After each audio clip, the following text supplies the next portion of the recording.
আসসালামু আলাইকুম রহমতুল্লাহি ওবরকাতুহু।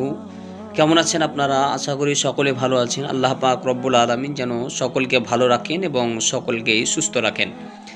আজ পবিত্র জুম্মার দিন, সকলকেই জুম্মা মুবারক।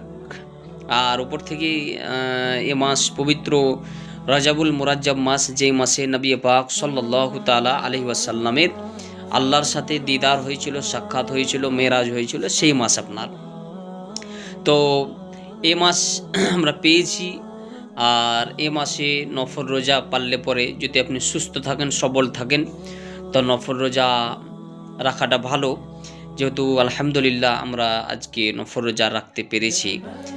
হাদিসে পাকের মধ্যে এসেছে যে শরীয়তের মধ্যে 5 দিন রোজা রাখা আপনার হারাম। অনেকে বুঝতে পারলেন, বলে থাকি কি না নফল রোজা নাই ইত্যাদি, অনেক জনের যারা ওয়াহাবিলা মুজহাবি তারা বলে থাকে। কিন্তু শরীয়তের মধ্যে 5 দিন আপনার রোজা রাখা হারাম, যেটা সবাই জানি আমরা কম বেশি। 2 ঈদের দিন এবং ইয়ামে তাশরিকের 3 দিন, এই 5 দিন রোজা রাখা হারাম। তাছাড়া রোজা রাখা যে কোনো দিন আপনি রোজা রাখতে পারেন।